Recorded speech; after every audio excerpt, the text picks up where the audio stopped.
one foot is visible. Toe mark is on the other side. So this is Krishna was playing his flute, and the rock became liquid. So his footprint has come here permanently. Along with the Pushpasali, see this is his little bowl here, katora. This cow. Oh, and then there's cow footprint also is there. And this is lathi.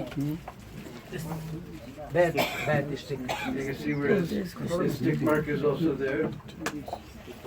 But just outside of Ratna Singhasan, we find this little shrine. Krishna's lotus footprint. I can't pin down that part anymore.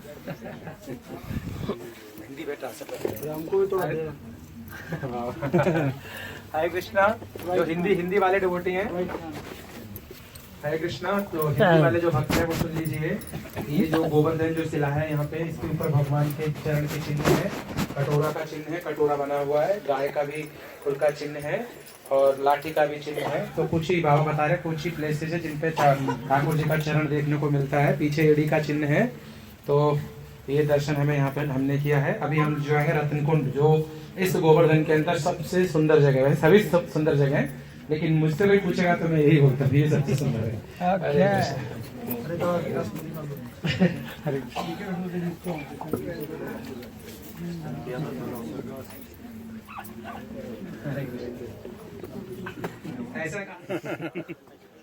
So I went up there and they pointed and looked down and in the cactus there was two 4-meter long pythons, Ajgar. Oh. Itna mota Ajgar. He was sitting on, lying there, both of them lying on the cactus like it was a lawn chair. I said, Ramkara, they say, koi bahut sundar kursi tha. No, itna mota Ajgar. Well, Ramkara tha. How many years before, Baba? Huh? How many years before this? Oh, maybe 20 years ago. Oh, yeah. Now no any Asgar find. I want to see Asgar, but never I find. I saw two, this etna mota. Wow. On top of our Sana hill.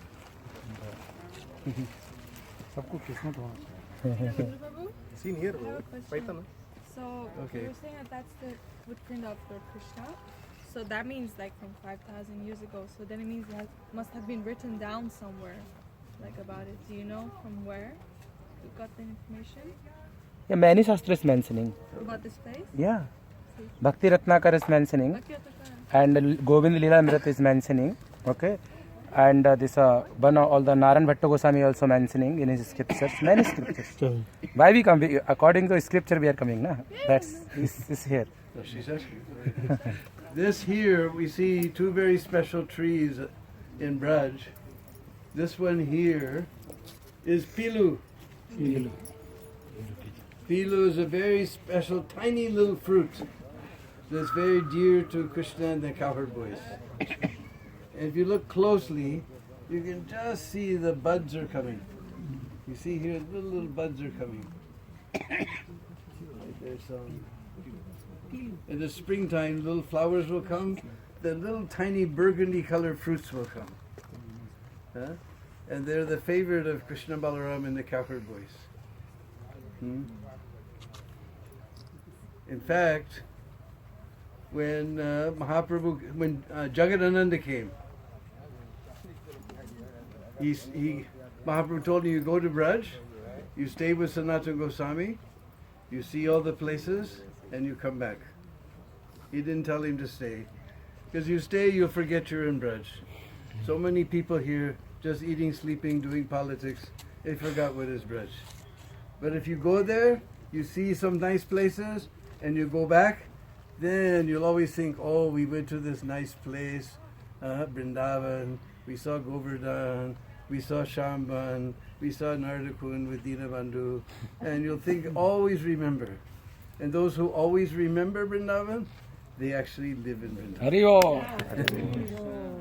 So when he was returning, Jagannath gave him some sand from the Ras Leela place, some gunjamala, and some dried pilu fruits. So when he returned to Puri, he gave those to Maharaj. Maharaj kept the sand and the gunjamala. Actually, they're just becoming ripe right now.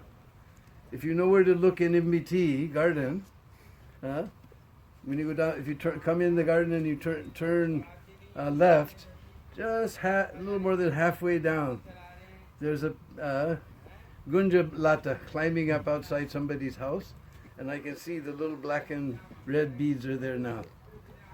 And he gave the dried pilu, and he kept, but he, instead, the dried pilu fruits, he distributed to all the Bengali devotees. Now this is a very dry place, so these only grow in very dry place. So Bengalis don't know pilu. And the thing is, in the season when the fruits are there, you put them in your mouth and you just sort of break them on the roof of your mouth. If you bite, then the seed will open up and you'll burn your tongue like chili. So the Bengalis, they don't know this fruit. They didn't know they're just supposed to suck on the dry pilu fruits. They began to chew on them. They burned their mouths, and Mahaprabhu was laughing to see all the fun. And this here, this is Dungar. Now you see both of these trees, they're trying to grow straight, but they're melting in Krishna Prem. So they come back down. Just like we were just in Bhaktivedanta Manor, there they have trees so straight and so tall, you fall on your back trying to see the top of those trees. But our Braj trees, they try to grow straight, but they're melting in Krishna Prem. They come down like this. And you only find these also very dry, on top of very dry places like this. This is Dungar and this is Pilu. You see the Pilu leaf is fat, and you see the Dungar leaf is thin. That's how you tell the difference, because they're both practically the same shape. So you can't get pilu fruit. So the dunga thing? Huh? The dunga, the significance of the dunga? They grow in Braj. Which is good. Well, that's how they make kunjas. Okay, yes. When they because go all up, of them are, they come down, it makes a little room. Yes. Huh? Like the ones in And- Nidivana. Because sometimes the branches come all the way to the ground, little creepers crawl up, These kind of trees. and they flower, and then the breeze blows, their scent comes in the kunj. And in your house, you may be very, very proud of your wall-to-wall carpet, but it's just some synthetic fiber, plastic.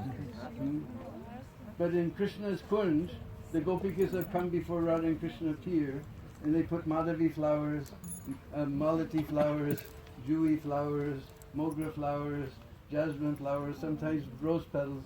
This is the type of wall-to-wall carpet Krishna's got in his kunj. So these trees, they make kunjas for Radha and Krishna.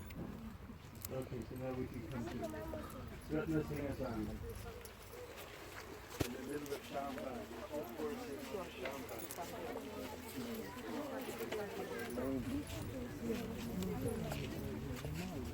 Also known as Shamkuti, Shamban. Very nice.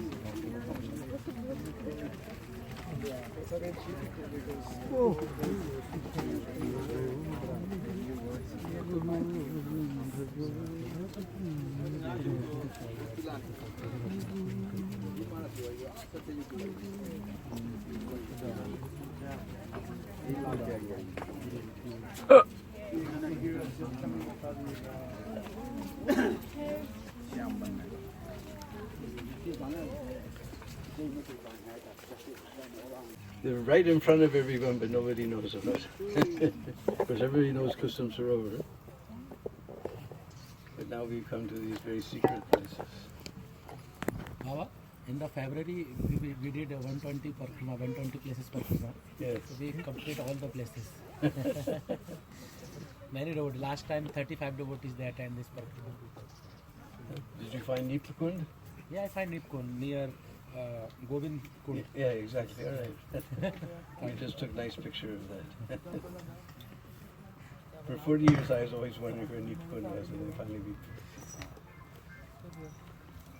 It's actually on Google Maps.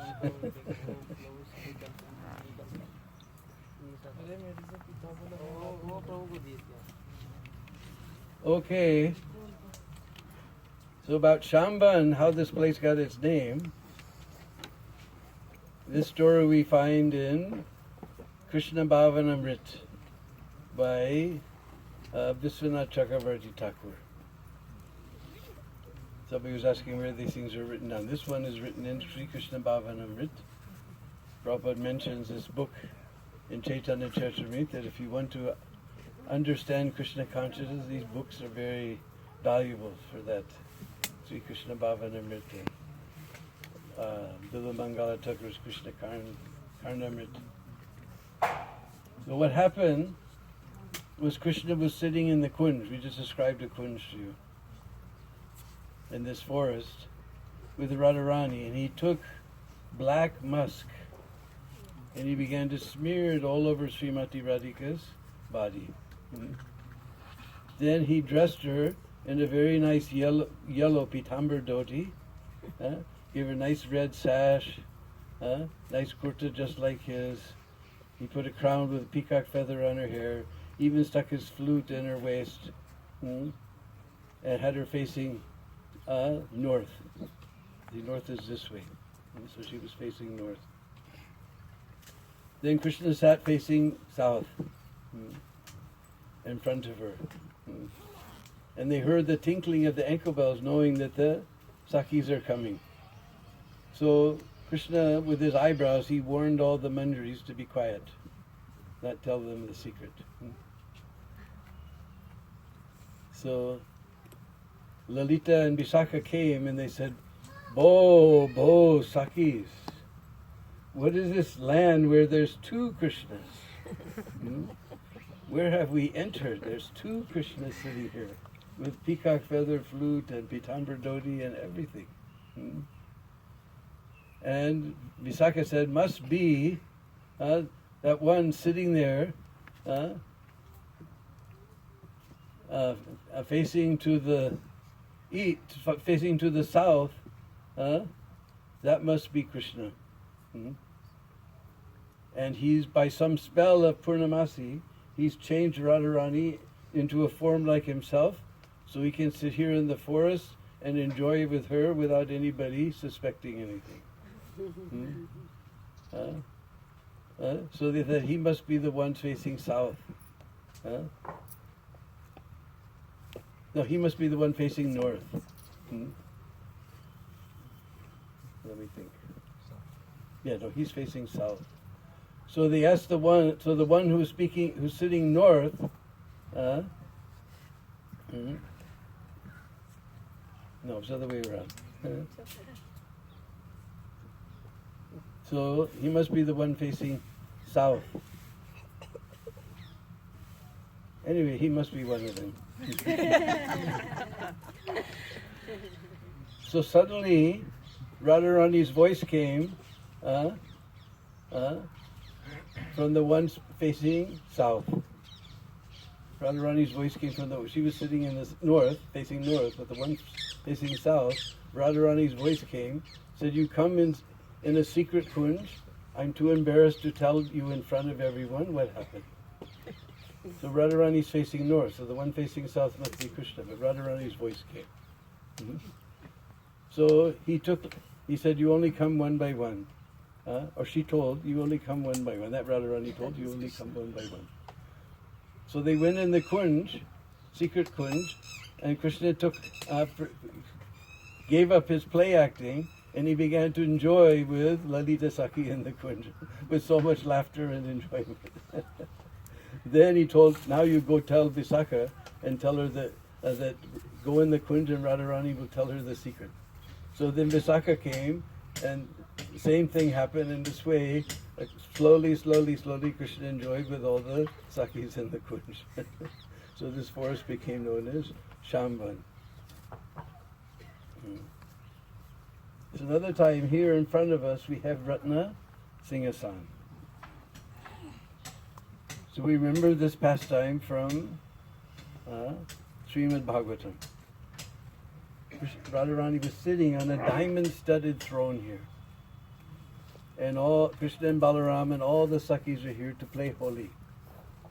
And they were having wonderful time playing Holi when suddenly one demoniac follower of Kubera came, whose name was Shankha-Chuda. And Shankha-Chuda, he was known as Chuda means crown, and Shankha, means conch. So he had a special conch-shell jewel on his crown. So he began to frighten all of the Sakhis and Gopis. Hmm? And in his commentary, Vishwanath Chakravarti Thakur said he didn't touch them, but by making faces and chasing them with sticks, he began to drive them away, thinking that Krishna and Balaram were just ordinary people, and enjoying with these women in the forest, they should enjoy with me. So Vishwanath Chakravarti never touched them, but he just chased them and made ugly faces at them. So then, Krishna and Balaram picked up logs and began to chase him.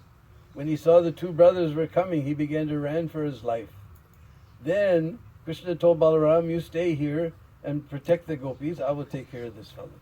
And they ran way down just past one corner of, it's probably, which corner would that be? That would be southeast corner, just beyond the southeast corner of Radhakund.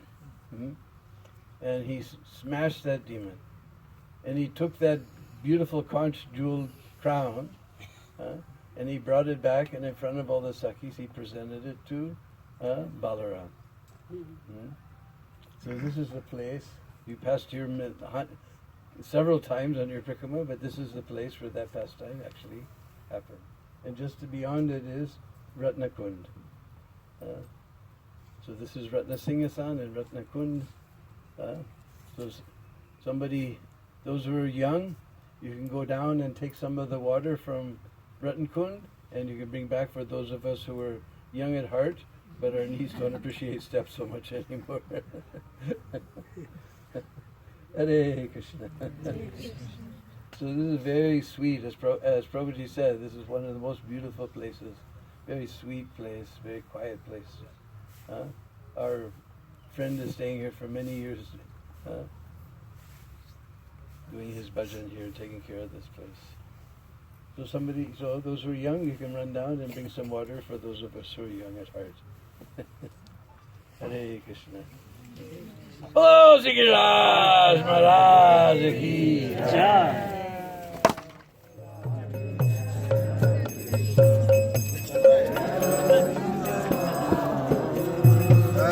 Shri Govinda Gopi